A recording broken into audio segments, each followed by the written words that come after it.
Hello, this is Frank Klesitz with Viral Marketing. I am joined today with Matt Wagner, the owner of Radio and Television Experts, along with Teri Brenkus, one of the top-selling real estate professionals in Las Vegas. And we're Number one. That's right. And what we're going to do is we're going to spend time today going over, how we transitioned from a REO business to a retail business, and how he's generating his leads, how he scaled up, how he became number one, and hopefully you could take some good insights to what he's done in his business so you can model it for yourself in your market where you're at. And we're going to kind of go through all the tricks of the trade, and specifically, the big question is, lead generation. Where does he get all the leads from for all the buyers and sellers to help them sell their homes? And we're going to talk about that. But what's really interesting about Rick is in the write-up that I wrote is that Rick, for 20 years, let me see if I get this right. For the past 20 years, you and Teri have consistently sold 250 homes every year on average. Is that correct? That's correct. That's a pretty incredible feat. So if you talk about a pretty sustainable and duplicatable business, this is one to listen to. Yeah, and then we're gonna get into some of the lead sources from Dave Ramsey. We're going to talk about some of the radio marketing you're doing, some of the seminars, some of the prospecting, and that's what you're going to learn on today's Hangout. And I also want to let you know we do have live Q&A. So if you're watching this live, you get the benefit of actually asking us questions. So there's a Q&A box on the right, and if you have a question, feel free to ask it, and when we have time and the time is right, we'll get to it. We'll ask Rick the question, all right? So let's go ahead and get started. And Matt, anytime, man, you could jump in with questions for Rick. But Rick, let's just talk about, what have you done consistently, as a very general overview, to consistently sell? Give me an overview of your business to consistently sell 250 homes a year. Sure. Give me then we'll go very niche into each of those things. Absolutely. So, number one, there's prospecting and there's marketing, and we try to do a business that's very prospecting based and marketing enhanced. And as the market, specifically all around the country, but specifically here in Las Vegas, has just done a complete flip-flop in the last 2.5 years, probably 3 years, our market has gone from 80% distressed, REO and short sale, to 87% equity. So you really had to transition your market. And you saw a lot of the agents that were top performers during the peak REO years that are now not on the leaderboard anymore as far as sales go. So it's being proactive on having a certain number of appointments and finding out where those appointments are coming from and being in touch with what's happening in the market. 20 years, you've probably seen a very good market and obviously went through one of the worst markets and you came back up. Before we go into the specifics of your business, are there any stories of how you managed that? I mean, that's a pretty incredible feat.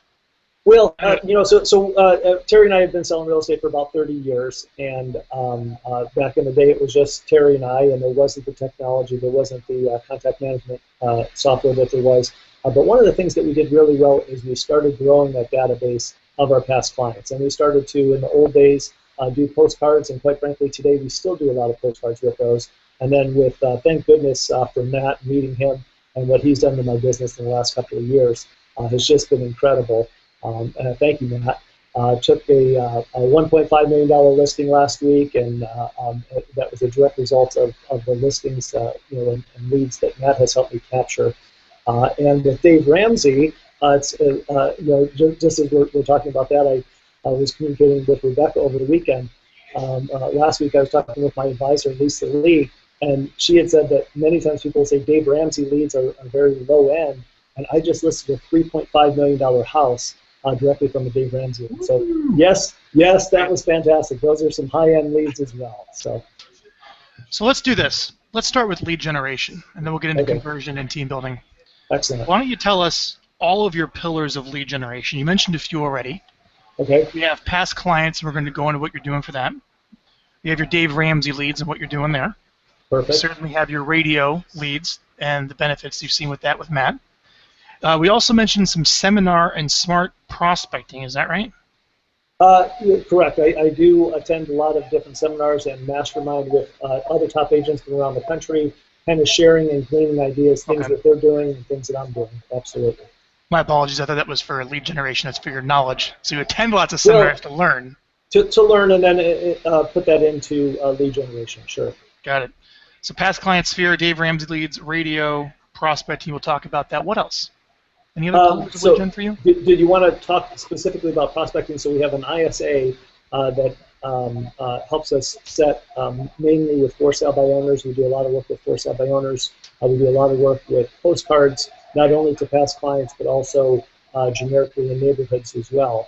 And one of the things, and it was just so eye-opening to me, Matt had done a seminar in I think it was February or March this year in San Diego, and he talked about all of the marketing that you're doing with these great relationships that he sets up with Barbara Corcoran and with Sean Hannity and so on, to not just be there as a lead receiver, but to use that in your proactive approach when you're marketing, and say, maybe you've heard me on radio or television, where I'm endorsed by Barbara Corcoran from ABC Shark Tank. And that has really helped our conversion on the appointments going out to be able to help us set more appointments. So let's talk about that some more. Let's go a little bit deeper on the outbound prospecting reach out. You said you have one full-time prospector, right? Correct. Would you mind sharing how you compensate that position? Gosh, that's a great idea. I don't know if I have all of that. What Teri and I have done is kind of divide and conquer. I'm a little bit more of the outside guy. I still go on listing appointments today, and I meet with our listing team, and Teri runs a little bit more of the administrative. But I'll give you Sure. a pretty good idea. I think that they make about $30,000 a year, and there's some bonus and incentives in there. Not for every single listing that we take, but as we hit certain tiers, that there are certain bonuses and rewards there.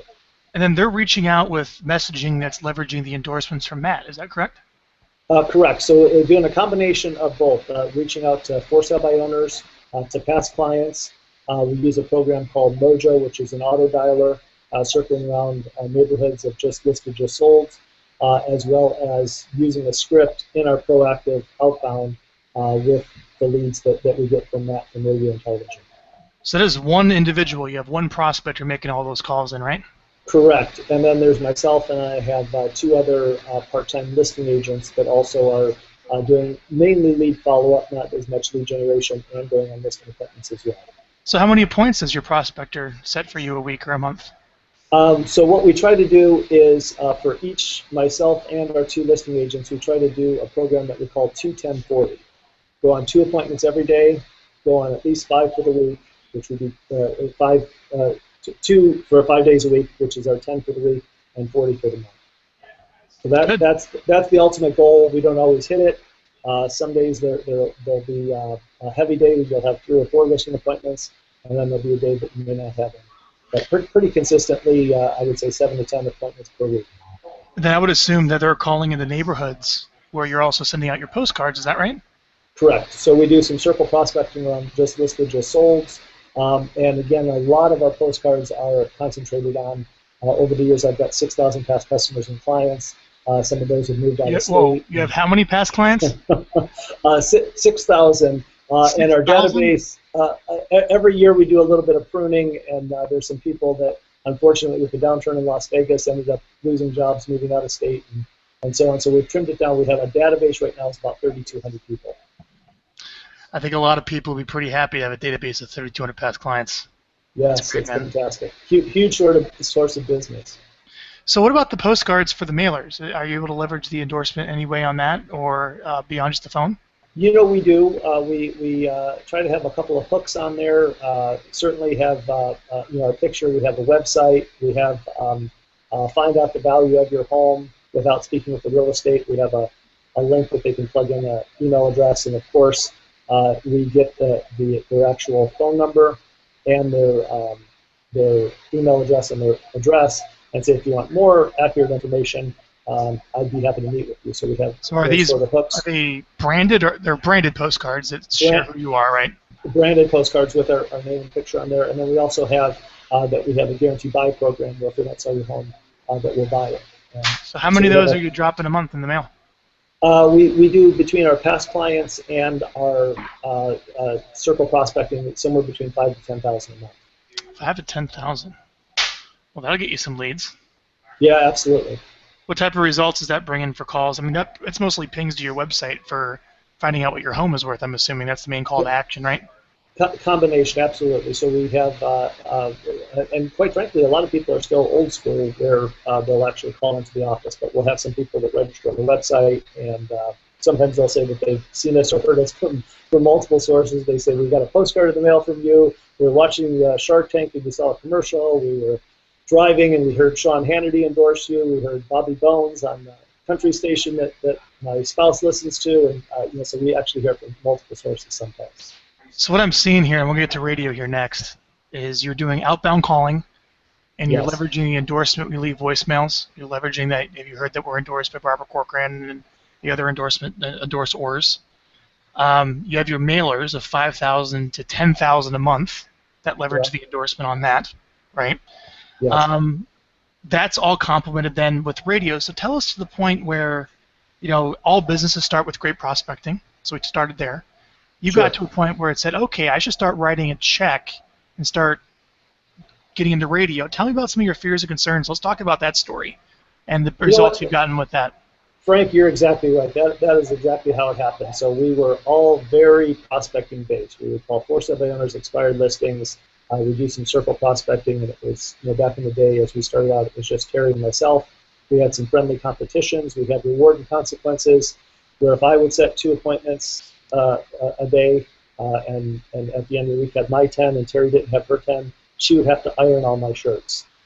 And Matt, if you know Teri, she was not very excited about doing that. Not to mention raise like 20 kids. So, and then if she got her 5 appointments for the week and I didn't get mine, then I would have to take her out to a gourmet dinner. And when I tell that story, people say, wait a minute, it doesn't sound like you really are losing in the deal. And I'm like, hey, I didn't make the rules, but I will play by them. But just to show you what a competitor Teri is, one day we were going out to dinner with some friends, and I'll date myself by telling the story, but she said, we got to our friend's house, and on the way over, she said, hey, let's stop and get a newspaper so we can see what movie we're going to go to. Obviously, today you just look at your iPhone. Back in the day, you'd look up on a newspaper, and she goes, let me get a bottle of water. And she goes, I was just paged by somebody, and it's going to bother me if I don't return this phone call. Do you have a phone that I can use? She went down the hall. She turned to the for sale by owner section and made 2 appointments for the very next day just so that she wouldn't lose. So it's having a goal, rewards and consequences, making it fun, and setting a standard for a certain number of appointments each day or each week. Rick, you're dating yourself with a pager, and you're dating yourself with reading the paper to see the movies. Yeah, right. Isn't that crazy? Now, with anyone, Rick, that's very prospecting based, and that was the foundation of your business for many years, I would assume. Sure. There came a point where it's, I'm going to start spending some money to buy leads, which is never an easy decision when you're so prospecting based. Sure. I want to hear the story very specifically about how you got involved with Matt and your decision to start using radio. And this is where you can start chiming in, Matt, to kind of take us through that process and ultimately to the results you're seeing now as you scaled up your ad spend. So tell me about how you first discovered or even heard about the opportunity of let's do some radio ads. Okay, so yeah, great question. So it is very, we were very nervous when we started doing that. So you spend a little bit of money, and obviously you want immediate results. When is the ad running? Okay, it's today. Oh my gosh, nobody called today. What's going on? Does this really work? But one of the things that really helped us feel comfortable with that whole process was, number one, a meeting with Matt. Matt had a long list of a lot of top agents around the country that I respect. I was able to talk with many of them. And feel very comfortable with the process on that. Matt helped us put an ad together that was very complimentary of us with the celebrity endorsements. We also had done a couple where we had some local radio talent advertising with us and endorsing us. And one of the things that Matt was so good, he was actually with us on the very first meeting with the radio talent and said, I want you not just to read an ad from a piece of paper, I want you to meet Rick and Teri. And he was instrumental in having us invite them to our office so they could actually see our operation and see that we weren't just a typical real estate agent. And you could just hear it in their voice that they said, I've met Rick and Teri. And when the market was really difficult and there were a lot of short sales, we were doing short sale seminars and inviting people. And he says, I've been to the seminar. I've seen them speak. I've seen the attorney speak. And you need to go to this. And it just was, you could hear it coming with the voice inflection. And that was, if I was looking at it as a novice, I wouldn't have thought about those things, but it was the coaching that that was just one of 100 different suggestions that Matt had on fine-tuning it to make sure that it was really working for us. And it didn't happen right away. Matt did a great job in setting expectations, but fairly quickly we started getting some leads, and then actually started using that and leveraging on appointments. Even if the lead didn't come in from that, we were saying, here's another unique thing that we do, a point of differentiation, why you should hire us versus somebody else. So it started building from there. And then, as anything, you play red light, green light with it. As it worked, we threw a little bit more money on it, and it kept working. We threw a little bit more money, and then we had an opportunity to have a second celebrity endorsement, and so on, and just kind of built from there. So it started with endorsements. That was the key. Yes. And then leveraging those endorsements in your other marketing as well. Correct, and actually having a good message that we thought would compel people to work. And then over the time, we had worked with some radio stations, were working better than others, and had conversations with Matt and set a plan in place, and then we monitored it for a while, and then we sometimes made a business decision that we were going to not use this source of media, but let's keep that marketing dollar out there, and let's just put it somewhere where it is working. Cool. And that's, so kind of tweaked our budget, made sure that it made sense. Leading with revenue, obviously, every step of the way. Well, I got one more question the audience wants to know with radio, then I want you to get some good questions in here, Matt, since radio is your field. But just when it comes to the money, I mean, what did you start off with for the investment, and what are you up to now? What type of appointments and calls? Like the financial results of what we're all looking for radio, what are you seeing in the Las Vegas market with radio? Yeah, I think we had initially started out with, and I don't have the exact numbers, but probably close enough for conversation, probably about $1,500 to $2,000 a month. And today we're spending between $6,000 to $6,500 a month. So for $6,000 a month, that's about, do the math, was that $72,000 a year? What is that bringing you in calls? Sure. So that's a great question. So one of the things that we have realized is our call from the radio. My average sales price is about $225, but my average radio and television phone call, the leads that we get, and again, they're all over the board. Every once in a while, there'll be a mobile home trailer or something, but most of them are probably averaging around 500,000. So it's an upper caliber. It's a business, and again, Matt helped us with the demographics on what shows to run it on to kind of do that. But we probably pretty consistently get between 2 to 3 listings per month from that, and we probably get somewhere between 6 to 10 leads. But the other huge benefit is on the leads that were just a past client that may be interviewing somebody else or forced out by owner, it gives us a point of differentiation, and I think it helps us probably convert another 3 to 5 listing appointments per month on some unique things that we do that other people don't do. Good. So that's a good ROI. So it was Yeah, easy absolutely. to start small and scale it up as it works. Sure, absolutely. That was our plan. If you don't mind, Frank, if I could mention something there, because Rick and I we've spent a lot of time analyzing who's the best people. There's only usually in any given market about 3 or 4 options that really are viable. So a lot of times when we get requests, it's not that I don't want to work with another agent, but we've exhausted all the best options. But what's interesting though is as some talents come, some talents go, we're constantly fine-tuning it. So that's also been, I think, one value of constantly communicating to see what works. But I wouldn't mind Rick talking just for a minute about Dave Ramsey, because that is available. It's not our program. We highly recommend it because it is free radio for some people where they can get a free lead source of it. I know some people feel like, well, I'm giving up 28% or I'm competing with other agents. But maybe Rick could talk for a minute. In a competitive environment, our agents have had a really good advantage in using these leads. But if you wouldn't mind, I'm a big advocate of them. Rick, explain how you do that, even in a competitive situation.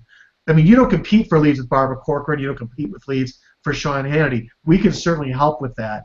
But even with Dave Ramsey, how do you overcome that as far as being able to compete when you do with other agents with leads? Perfect. So yeah, so for those, there's a number of ELPs that I think are on the call. If not, you can certainly reach out to daveramsey.com and find out a little bit more about the program.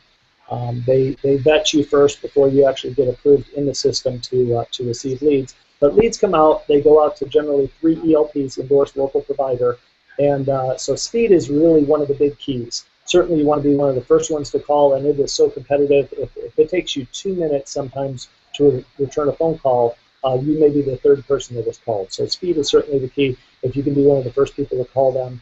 And if you're not, I always encourage them that to interview many people to find out who you feel most comfortable with, who you feel has the best marketing plan. Obviously, if I'm the first one in, my goal is to bond with them and to try to set an appointment. So because most of our business is always based on prospecting, I did not ever look at the competition as a bad thing.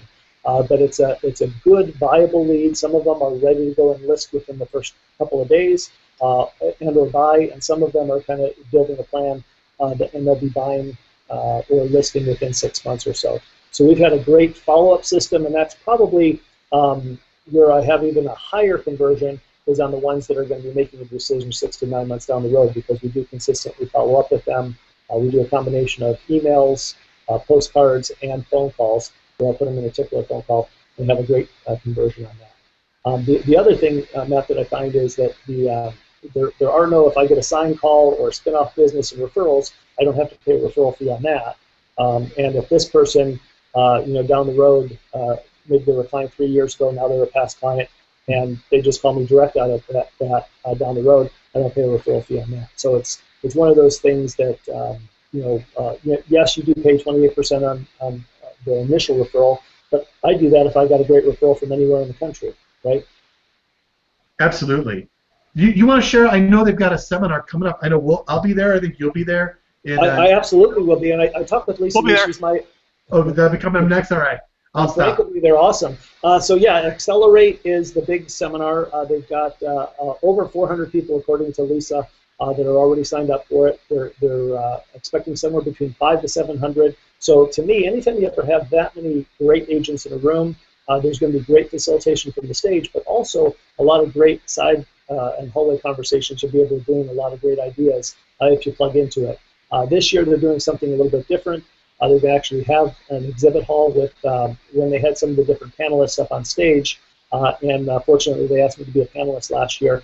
You shared some great ideas on either marketing or lead follow-up, contact management systems, and so on. They had so many people ask about those that they've invited a couple of those vendors to actually be there, so that you'll be able to meet with some of the vendors that, again, have been vetted, that top producers are using around the country. You can use the same systems that those agents are using.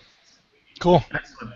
And one last thing about that, because I know there were some that were I hear sometimes, disappointment with the program. But Rick, you and I especially, and you really took the lead in doing this. We've had consistent calls, even with just those people in rate, and that has uncovered a lot of misconceptions that were about the program. Do you mind answering questions when people have those issues, that they have questions about the program? I know absolutely. Yeah. Some of those, and Matt, that's a great point. So we had some people talking about those. One of them was that with your, if you had somebody else, if you were in a meeting or something, could you have somebody call first? And the answer came back actually after running it by Rebecca and some of the leadership at the Dave Ramsey organization. As long as you, as the main ELP, did return that phone call within 24 hours and reach out to them, that would be acceptable and still within the guidelines for Dave Ramsey. So that's great. They've actually broadened it a little bit, where if you have a buyer agent, you can have them as a shared person on the ELP, where they would see your picture and their picture as well to do that. So they've kind of listened to the feedback from a lot of ELPs and kind of modified the rules a little bit. And they still do want that one main point of contact to be the endorsed local provider, that person. So they don't want somebody to be completely hands-off. And I still go on all of the appointments myself for listings specifically.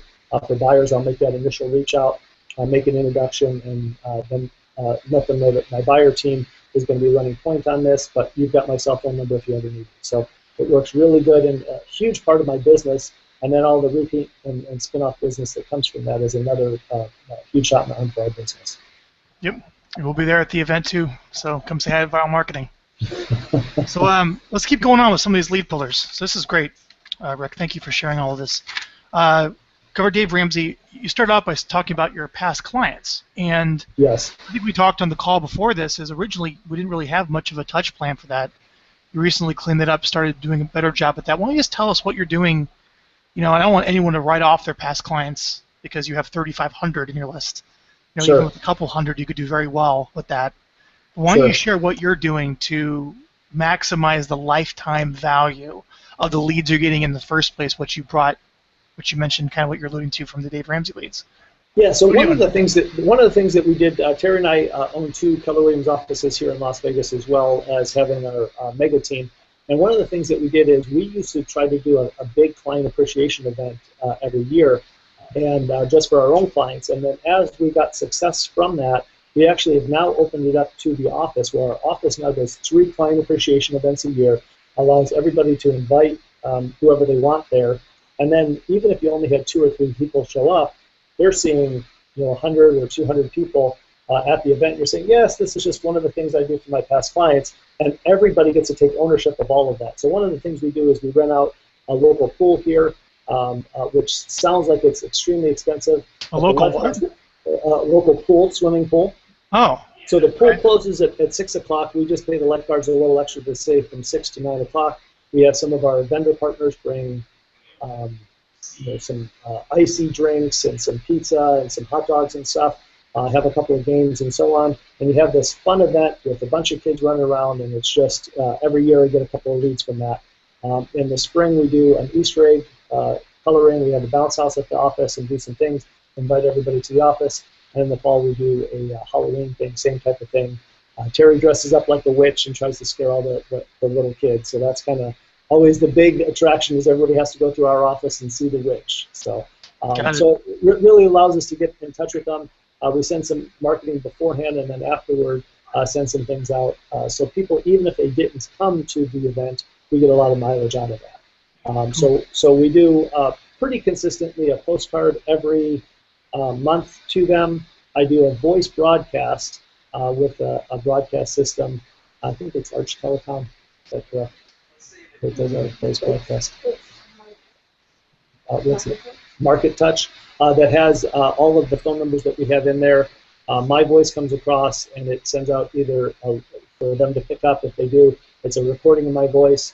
I'll give them market updates about what's happening with the appreciation rates, maybe with interest rates, or invite them to an event.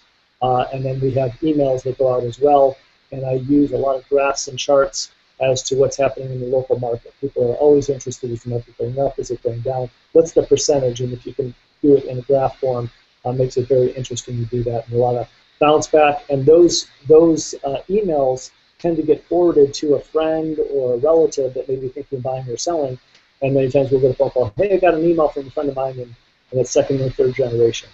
Cool. Well, Rick, sum up for us, since this is the Rate Hangout. Why should someone use Matt, and just kind of summarize the benefits that radio has brought to your business one more time? It is absolutely amazing. Case in point, today, for example, not only did I get a $500,000 listing that I have later this afternoon at 4 o'clock that came in as a direct result of that, but one of my team members said I was out with some friends on the weekend. We were taking a cab, started a conversation with the cab driver. Hey, what do you do? And so on. He goes, oh, I work in real estate. He goes, what office? And he goes, oh, Keller Williams. He's like, oh, you don't work for Rick and Teri Brenkus? He's like, yeah, how'd you know that? And the guy was not a past client of ours, but we have become a celebrity in the local market just because they own me. Because, oh my gosh, I've seen their signs up for years. I hear them on the radio. I see them on TV. And this is just kind of out of the blue, he just said the name. And there's about, 700 to 900 Keller Williams agents here in town. And he, without the cabbie, volunteered, is that Rick and Teri Brenkus. So it just has really made us a celebrity in the local market as far as real estate goes. That's great. So Matt, cannot thank you enough. Yeah, absolutely. Back at you, big guy. Well, I want to let anyone know if there's any other questions. Feel free to ask questions here on Live Hangout. And while that goes through, Matt, do you have any follow-up questions like to Rick as we wrap up the Hangout here today? Just one thing that Rick is excellent at doing are seminars. If you can touch on that just briefly. I know you've really shifted those as the market's changed. Do you mind telling just a little bit about that? Because I know even some rate clients should be doing that. So you do seminars, not just attend them. Yes. Sorry about that. I think as you were doing that, I was like, oh, I kind of misconstrued your question. Certainly attend a lot of national seminars, but also locally, specifically when the market was really rough with short sales, and a lot of people had questions. we would say that we've identified 9 different things, options that an owner has. I mean, right, and then the bookends of those where you could stop making your payments and eventually you'd be foreclosed on, or you can keep making your payments and you'd stay there. But what are the options in between?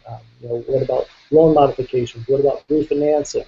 And all of those, doing a short sale for many people was the best option. And they just didn't know if you did a short sale, how does that affect my credit? So what we would do is I would have myself speak, and I'd kind of give some insight as to the market. I'd show some graphs and charts as to what was going on. We'd have an attorney come and speak, and he would kind of answer all of the legal questions. What is a deficiency judgment? Are there ways to kind of eliminate that? What are the percentages? And really do it in an informative education manner, kind of as a place that people could come. They would raise their hand, and what we would find is probably about 50% of the people that attended, we would set an appointment and be able to work with them that next week, set an appointment, get their home listed. Some of them were just kind of in the investigative, what does this look like process. And ultimately, I would say that probably at least half of those, so about 75% of the people that attended, ultimately we would list their house. The attendance, we marketed it a variety of different ways, postcards, on the radio, we did some, had that. And we would get, and then I would do voice broadcasts and just kind of say if you know somebody. So they kind of got out there. Was always looking for that huge 30 or 40 people to attend, but the truth is we would usually get about 10 to 15 to attend. But it was really successful in doing that. We've also done some buyer seminars, and when we do that, we have a lender speak, talk about different loan options out there and what that looks like. So again, if you take it from an education standpoint, so that it doesn't feel high pressure to people, you want to get as much attendance as you can. And one of the things, again, that we did, at first it was just for our own personal clients, and as we started realizing that this was good value, we opened it up to the office and got more attendance, and it just seemed to work better doing it that way. That's great. Cool. Any other questions here on the side? Feel free to ask. We haven't gotten any, no worries at all. We still have a lot of good people attend this for you, Rick, so I'm excited. Oh, fantastic. Well, if anybody's got any referrals in Las Vegas, I'll gladly take those. Absolutely. And also, why don't you tell us a little more, too? You're probably looking for talent, aren't you? We are. So we have an organization, have several positions. We have listing agents, buyer agents, several different in the administrative team. We have data input, somebody that is in charge of our marketing, and we're always looking to top grade and look at talent. What we find just in conversations with Gary Keller is he always reminds us is that you always need a bench and in talking with people. And what we find is if we find someone who's really talented, even if we don't have a position that we're looking for, we're going to find a place for that person to stay in business and relationship with them. Cool. So, I just have one other question for Rick, and it's interesting when you shared that stat that for 20 consecutive years you sold over 250 homes, good markets, bad markets, and Las Vegas has just seen the good, the bad, and the ugly. What do you think you've learned in 20 years to stay consistent year after year after year? I mean, obviously, to keep a team motivated, that's one thing I respect about you and Teri. As leaders, you're always staying ahead of the curve, always studying trends. What are some things you've learned so you've never really had any horrific downturns like so many have, especially in the REO world? Sure. Well, looking back on it, you can look really smart. Going through the middle of it, sometimes it's like that duck on the pond. They look very calm on the surface, but below they're paddling like crazy. So as the market shifted, I said, I see the market. There's going to let a little air out of the balloon, no question about it, but there's no way the banks are going to let this thing go way down. Ultimately, there's going to be some REO, but the big ticket here is they're going to do a lot of short sales. So we targeted initially all of our efforts on obtaining short sale listings. And I think we had up to 200 short sale listings. And 1 month, because the banks just didn't have their systems in place, they were taking, if you can remember, Matt, in the early days in late 2007, 2008, they were accepting faxes that would only accept maybe 25 pages at a time, and they would expect people to send all their financials, tax returns, bank statements, and so on. They could be sometimes 50 or 70 pages, and they would just get lost, and they just didn't have good systems. We closed 7 1 month with 200 listings, and Teri goes, wait a minute, we climbed the mountain, but we climbed the wrong mountain. We need to go to the REO mountain. And by mid to late 2008, we were a little bit behind the curve. So again, you had to go out And I think, Matt, to sum it up, in both what banks Oh, did we lose Rick? had great systems. So we always went to different seminars to find what's the best system, what's the way we can keep communication flowing and provide great service. And then you would be rewarded either with past clients, repeat referral business from them. With banks, you would be assigned more assets by doing a good job. So I think lead generation is key, but having a great system to provide great service. And then we were never afraid to ask for referrals or from the banks asking for more assignments. Cool. Matt, we got a question for you from Chad Hauer. How large of a territory does the average radio ad cover? I would be concerned as to hitting too large of a market that would be outside the territory that we serve. That's a really good question. I think it depends on the city. There are some people that are in like New York City or San Francisco or Los Angeles that there might be 4 or 5 cities within a city that cover a wide range. So it really just depends on the size of the city. Radio doesn't have a territorial map about it. A radio station typically reaches about a 45-mile radius from one end to the other. So because of that, you just got to be able to service everything within that area. If you don't, what'll happen is you're either driving all over Kingdom Come to get leads, and all that time you're spending chasing down a listing could have been spent on the phone with somebody else, and it's really hard. Then even if you get the listing, you've still got to service it. But I think one of the missing ingredients that a lot of people miss, especially about a big market, like I'll pick on Rick and Teri. Why are they successful? Because as people are driving around, they see signs in the yard, right? So they see Rick and Teri Brenkus. Now they hear them. Now they see them on TV. It's a cross multiplier. But if you're in a large city where no one ever sees your signs, they don't know who you are. They don't the trust isn't the same. So I know that may be a general question, but I think it depends on the city that you're in. That makes a lot of big difference. Like in a small town, everybody, it's 20 minutes from one corner to the other corner.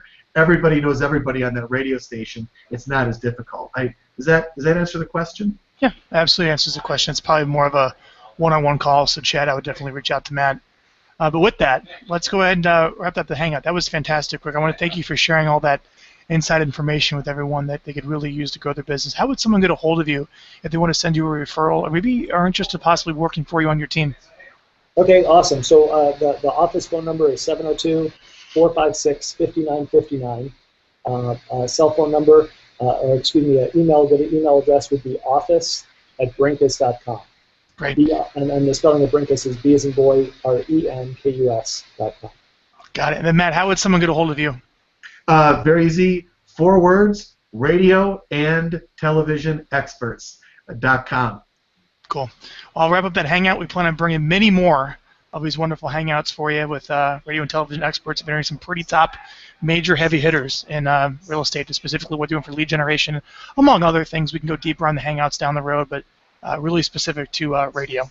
So I want to thank everyone for coming, and we'll see you next time. Thanks.